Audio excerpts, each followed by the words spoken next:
California wildfires going to cause a housing market collapse? In this video, we're going to uncover the top 4 critical factors that you need to know if you're thinking about buying or selling a home in California right now.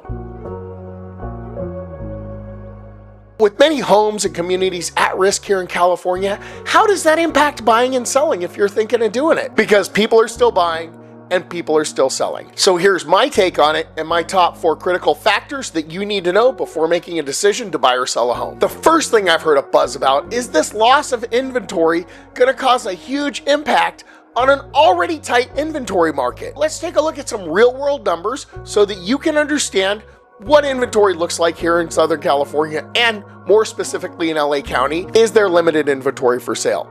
Absolutely. Quick analysis, a quick little bit of numbers though. So the total number of single family homes in LA County is just over 1.8 million homes. Of those, we lost tragically 12,000 homes in the wildfires. And that's a lot. But when you compare that to that 1.889 million homes, it's really just over 0.5%. It's about 0.63% of the total inventory available in Los Angeles. And you say, well, not all homes are for sale all the time. That's true.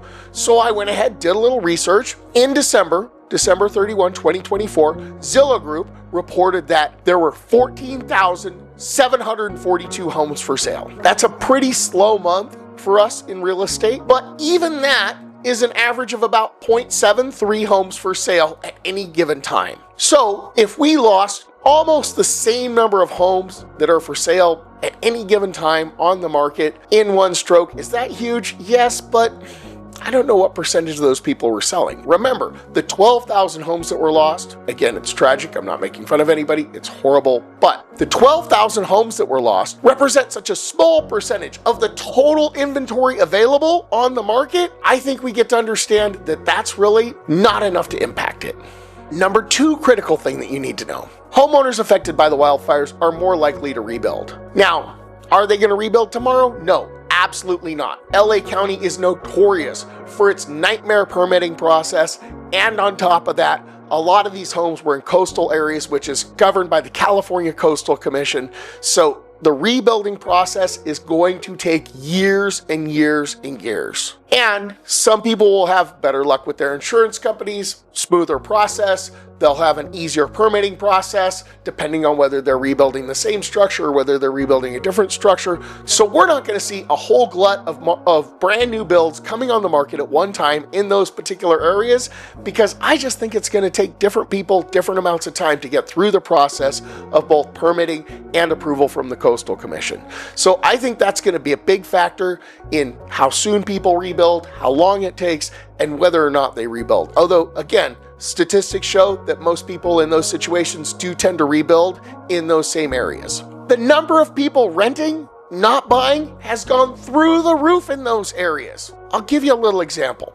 So in October 2024, right before all this happened, the average vacancy rate for a single family residence in Orange County was about 4.6%, almost 5%. An analysis by CoStar Group found the vacancy rates, meaning the percentage of rental homes available in those areas affected, was just around 2% post-fire. So it's at an all-time low. Available rentals have bottomed out in those areas. So what that tells us is that there's a glut of people, of course, coming into the rental market who are looking for temporary housing while they go through the insurance and the rebuilding process. So if you're planning on renting in those areas, that's going to be a little bit harder, but I still don't think it's going to impact the long-term resale market. Furthermore, as an agent, I've gotten a lot of notifications from CAR, the California Association of Realtors, warning people against things like rental price gouging, right? They're on the lookout for that. So if you're still have to rent in those areas and you're like, man, I'm gonna get taken for a ride because I have to rent in this area and there's just not gonna be anything available. Well, there might not be anything available, but if you do find something, there's definite restrictions in place against people price gouging you, so be on the lookout for that. And if you run into it, please report it. Unlike in 2008, homeowners currently have a lot of equity to protect. Anytime we talk about market crash, or is the market gonna crash, or how's this gonna go, my number one go-to is, look, homeowners have equity. And people are like, equity, well, how much, right? how much equity does the average homeowner in California have in their home? It's about $497,000 worth of equity. Now, I'll tell you, the average price home here in Orange County is about $1 million. 497,000, we'll call that 500. So most homeowners in the area have an average of about 50% equity in their homes. Nobody's walking away from a 50% equity. So unlike the 08-09 crash, when people had no equity in their home, they were doing no money down loans. Really, the lenders called it a liar loan. Now, if the person giving you a loan calls it a liar loan, something's probably wrong. Yeah, so people these days, they have equity in their homes. They had to qualify to buy a home. Trust me, I've bought a couple homes since the market crash. And you know what? It's a qualifying process. You have to jump through more hoops than you want to know and prove that you can actually pay for the home.